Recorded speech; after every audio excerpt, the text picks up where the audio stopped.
இன்றைக்கி பார்க்க போகிறது கோதுமை தோசை. இந்த கோதுமை தோசை செய்யறதுக்கு 1 கப் அளவு மாவு, தேவையான அளவு உப்பு, இது நல்லா மிக்ஸ் பண்ணி விட்டுங்க மாவில். இப்போ கொஞ்சமாக தண்ணி சேர்த்து விஸ்கு வச்சு நல்லா மிக்ஸ் பண்ணி விடுங்க.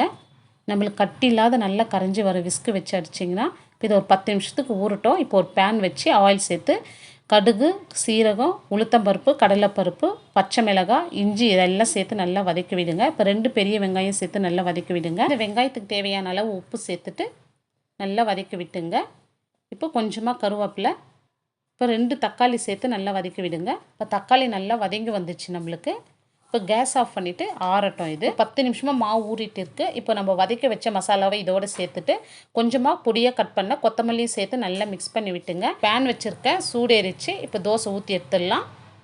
இப்போ சுத்தரம் ஆயில் சேர்த்து நல்லா திருப்பி போட்டுங்க. தோசை பாருங்கள் எவ்வளோ மெல்லிஸாக இருக்குது. அந்த வழவழப்பெல்லாம் இல்லாத சூப்பரான கோதுமை தோசை ரெடி ஆயிடுச்சு.